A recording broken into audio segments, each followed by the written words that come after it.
আরে এরকম কিনা, কিন্তু আমার ওসমান গনি বাবা বলেছিলেন আকা মুস্তাফা আপনি একটু হাত উত্তোলন করে দোয়া চান না গো নবী, আমার যেন ধন দৌলত কমে যায়, আমি আর চাই না।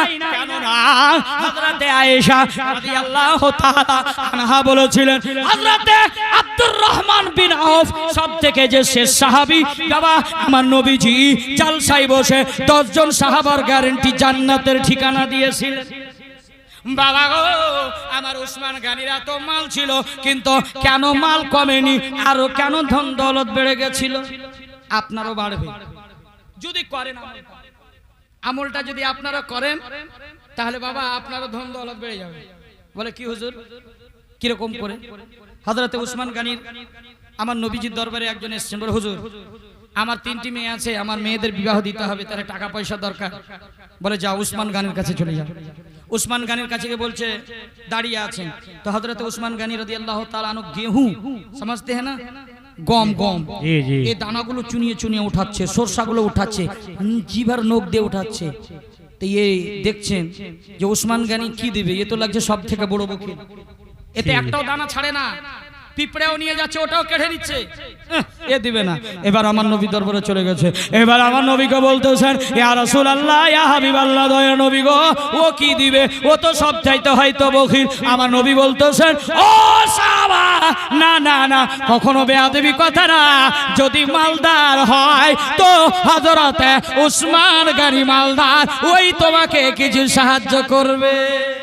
সুবহানাল্লাহ সুবহানাল্লাহ। এবার গিয়েছে হযরত ওসমান গনি আসছেন আকা মুস্তাফা দরবারে, আমার নবীকে সালাম করলেন। সালাম করার পর হুজুর হুজুর একটু দোয়া করেন আমার যেন মালপাটি কমে যায়। তো আমার নবীজি বলছেন কখনো কখনো কभी कभी ऊंट में भी बैठ के खाया कीजिए हजरत, कभी कभी ऊंट के ऊपर चढ़ के भी खाया कीजिए, इसमें भी हिकमत है। क्यों কেন কিউ কেন?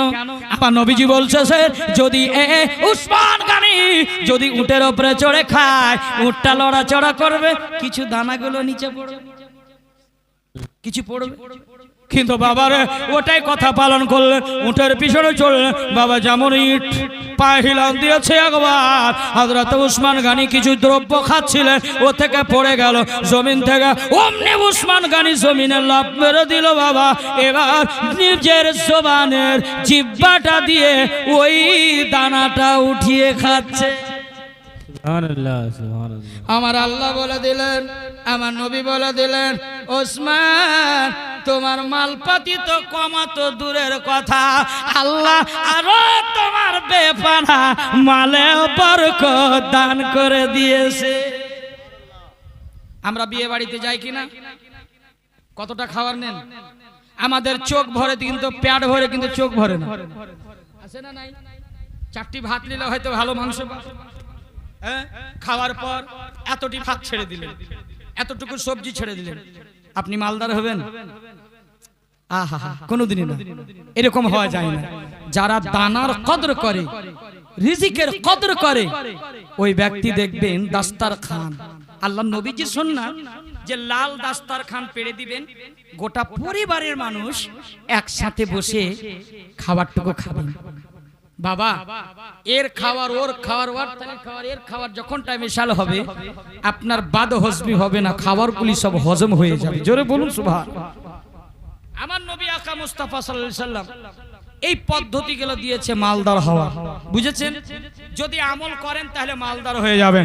এবার শুনুন বাবা, মা হযরতে ইমাম হাসান ও হুসাইন, এবার নানা মুস্তাফা আমার নবীজি রহমাতুল লিল আলামিন বাবা চন্দনী রাত্রে বের হয়েছে, হযরতে হাসানকে ডান দিকে ধরলেন, আমার নবীজির চেহারা, আমার নবীজির সিনা মোবারকখানা হযরতে হাসান দেখলেন, আমার হাসান চুমন দিয়ে দিয়েছেন বাবা।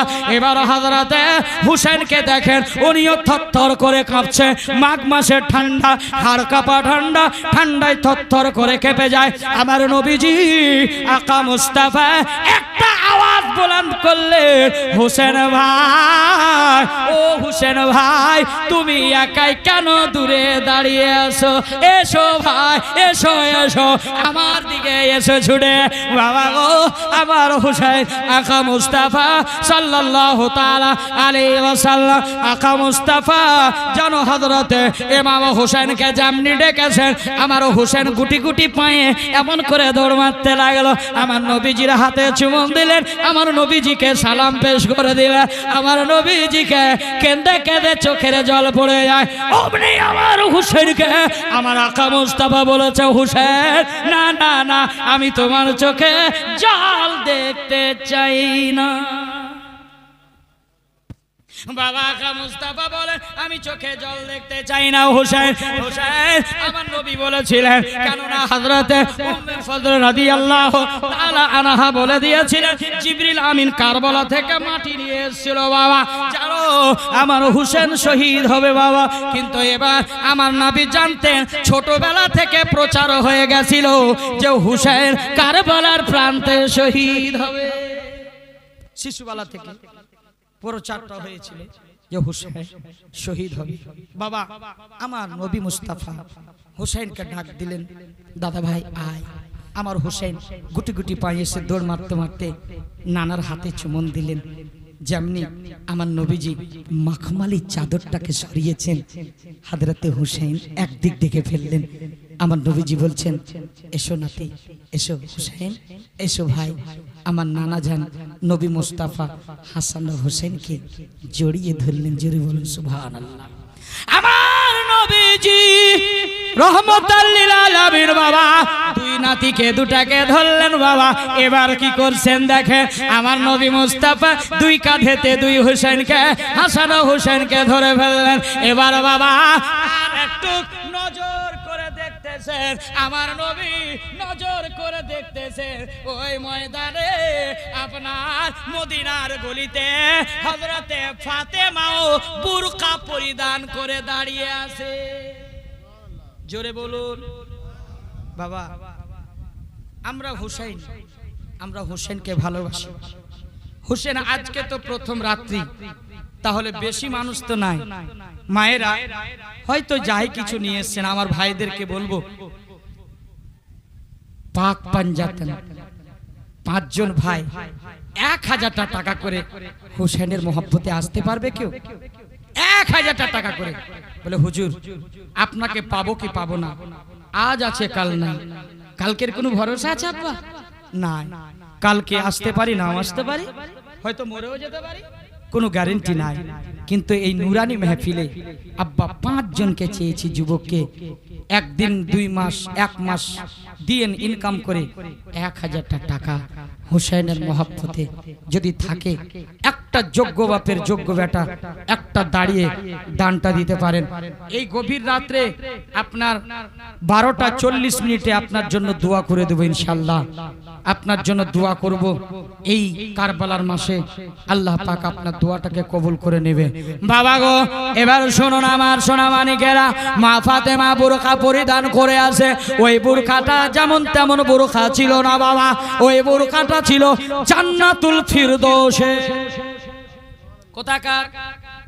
জান্নাতুল ফিরদৌসের। কেননা মা ফাতেমাকে মিশরের মেয়েরা মজাক করার জন্য মা ফাতেমাকে দাওয়াত দিয়েছিল একটা বান্ধবী, যে চলো চলো আমি ফাতেমা না হলে আমি বিবাহ করব না। কিন্তু ইহুদি কখনো মানতে পারে না।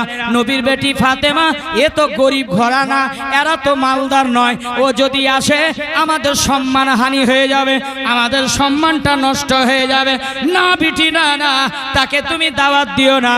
কিন্তু তার সেহেলি বলেছিলেন, না গো আব্বা, যতক্ষণ নবীর বেটি ফাতেমা এই বিবাহেতে না আসবে আমিও বিবাহটা করব না। বলে ঠিক আছে। এবার বাবা আবা মুস্তাফা নবীকে গিয়ে বলেন, বেটি ফাতেমা, আব্বা গো ইহুদির বেটি একটা আমাকে দাওয়াত দিয়েছে। আমার নবী তো সবই জানতে পারছেন, আমার নবী তো গায়বের সংবাদদাতা নবী, আমার নবী তো রহমতাল লিল আলামিন নবী, আমার নবী তো গরিবের ইয়াতিমের নবী, আমার নবী তো বেসাহারার সাহারা নবী। আমার নবী বলতেছেন, আমার নবী তো জানেন এই ইহুদির বেটি এই ইহুদিতে একটা মজাক করার জন্য দাওয়াতের পারমিশন দিয়েছে। আমার আল্লাহকে বলেন, আমার নবী বলেন, আল্লাহ আমার বেটি এই ইহুদির বাড়িতে যাবে দাওয়াতে, আল্লাহ আমার বেটির একটা ইউনিফর্ম উন্নত মানের জন্য আসে। বাবা গো, মা ফাতেমা অপেক্ষায় আছে, যাওয়া 2 রাকাত নামাজ পড়বেন, ওযু করলেন। বাবা ও মায়েরা আমার, তোমরাও যদি চাও, তোমরাও করতে পারো, তোমরাও হচ্ছ মা। কিন্তু ও তো একটা মা ছিল, নবীর বেটি ফাতেমা, মা ফাতেমা রাদিয়াল্লাহু তাআলা আনহা ওযু করেছিলেন। ওযু করার পর 2 রাকাত নামাজ পড়েছিলেন, আল্লাহর দরবারে দোয়া চেয়েছিলেন, আমার আল্লাহ সাথে সাথে কবুল করেছিলেন। বাবা জীবন ভাইরা আমার গভীর মনোযোগ শুনবে, কেননা আমার ফাতেমা চোখের জল ছেড়ে কেঁদেছিল। আল্লাহ এই যে ইহুদি দাওয়াত দিয়েছে, আমার নবী পারমিশন দিয়ে দিয়েছে, এবার জান্নাত থেকে একটা জোড়া, জান্নাতুল ফিরদৌস থেকে একটা বুরখা আসলো। 4 বছর পৃথিবীর মানুষের উপরে রাখলে জমিনে গদে যাবে। জোরে বলুন সুবহানাল্লাহ। এই পোশাকটা তো এমন পোশাক ছিল না বাবা। হযরত মা ফাতেমা যে পোশাকটা পরিধান করে ওই বিবাহের বাড়িতে গিয়েছিল, মিশরের বেটিরা দেখে অবাক হয়ে গেছিল, খালি মা ফাতেমার কাপড়ের দিকে তাকাচ্ছে। জোরে বলুন সুবহানাল্লাহ। সবাই বান্ধবীরা বলেছিলেন, ফাতেমা এই বোরখাটা কোথায় পেয়েছেন? বলে কেন? বলে এই বোরখাটা কোথায় পেয়েছেন বোন? কোন শোরুমে নিয়েছেন, কোন দোকানে নিয়েছেন? একটু দোকানটার নাম বলবে।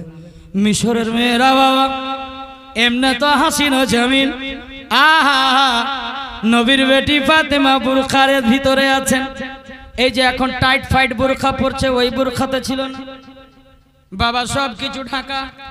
মা ফাতেমা কতটুকু হাইট ছিল, কতটা মোটা ছিল, কতটা পাতলা ছিল, কোন রাবি বর্ণনা করতে পারেনি, কেননা তার কোনদিনই দেখায় করতে পায়নি। জোরে বলুন। এবার মা ফাতেমা বলছেন, শোনো আমি শোরুমটার নাম বলে দেব, আমি দোকানের নামটা বলে দেব, আমি যেই দোকান থেকে কিনেছি দোকানটার নাম বলে দেব। তাহলে তোমাদের কাছে একটা শর্ত, তোমরা কলমা পড়ে মুসলমান হবে কি হবে না? জোরে বলুন সুবহানাল্লাহ। বাবা ফাতেমা কি শর্ত লাগিয়েছে বাপ্পা বলেন? বলে আমি দোকানটার নাম বলে দিব, কিন্তু তোমাদেরকে কলমা পড়ে মুসলমান হতে হবে। বলে তাই নাকি?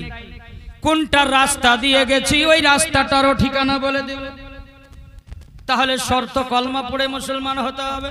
বলে পড়ে নেব, কিন্তু দয়া করে মেহেরবানি করে বলুন রাস্তাটা কোনটা দিয়ে, কোন পথ দিয়ে গিয়েছিলেন আমার বেটি ফাতেমা, নবী জান্নাতি রানী নবীর বেটি ফাতেমা। এবার বলতেছেন, শোন রে বোনরা, ওই রাস্তাটা এমন তেমন রাস্তা নয়, ওই রাস্তাটার নাম হচ্ছে ইহদিনাস সিরাতাল মুস্তাকিম। আর একটু জোরে সুবহানাল্লাহ। বোন ওই শোরুমটার নাম কি? আমার শোরুমটার নাম কি একটু বলো। চলে আসছে টাইম। আমার ফাতেমা বলেছিলেন, শোনো শোনো, ওই শোরুমটার নাম, ওই দোকানটার নাম হচ্ছে জান্নাতুল ফিরদৌস। বুঝি আল্লাহু আকবার। জান্নাতি পোশাক। বলে ওই রাস্তা দিয়ে কোনোদিন যেতে পারবা না, সহজে যেতে পারবে না, আগে ইমানদার হতে হবে, তাহলে যেতে পারবা। আমার সোনা মানিকেরা বাবা গো, মদিনার গলিতে মা ফাতেমা বুরকাটা পরিধান করে আছে। এবার আব্বা জানকে দেখেন, ইমাম হাসান ও হুসাইনকে বাবা জড়িয়ে ধরে আছে, নাতিরাকে প্যার ভালোবাসা দিচ্ছে। এইদিকে মা ফাতেমাকে দূর থেকে দেখছেন, আমার বিটি ফাতেমা দাঁড়িয়ে আছে। এবার আমার আখা মুস্তাফা ডাক দিলেন, বিটি ফাতেমা। দূরে আর দেড়ে থাকিও না বেটি, এসো এসো বেটি এসো। এবার মা ফাতেমা আস্তে আস্তে করে ইসলামের দায়রাতে গেলেন, গিয়ে বলেন আব্বার হাতে চুমন দিলেন। আকা মুস্তাফাকে বলেন নবী গো, ও আব্বা জান, আপনি তো হাসান ও হুসাইনকে বুকে জড়িয়ে ধরেছেন, এই চাদরের ভিতরে আপনার যদি অনুমতি হয় আমি ফাতেমা এই চাদরের মধ্যে ঢুকে যাই। কি করে যায়? ঢুকে যায়। আছে পারমিশন? বেটি এসো। তিনজন হয়ে গেল। এবার হযরতে আলী দূরে দাঁড়িয়ে আছেন। এবার হযরতে আলীকেও ডাক দিলেন বাবা। এবার ডাক দেওয়া মাত্র চলে আসলেন। আসার পর ওই চাদরের ভিতরে আমার আকা মুস্তাফা বলেন আর বিভ্রান্ত হবে না, এই চাদরের মধ্যে, এই মাখমালি চাদরের মধ্যে ফাতেমা আছে, হাসান আছে, হুসাইন আছে, আলী আছে। বাবা চারজন, আমার নবীকে দিয়ে পাঁচজন, এদেরকে বলা হয় পাক পাঞ্জাতন। জোরে বলুন। আব্বা একটা কলম 1000 টাকা নাই? দুইজন ব্যক্তি 500 টাকা করে হবে আব্বা। 500 টাকা একজন ব্যক্তি হবে।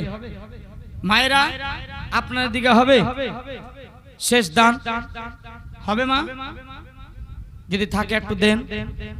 আছে আব্বা? একটা কলম নাই, 500 টাকা যে হুসাইনের মহব্বতে দিয়ে দেব হুজুর।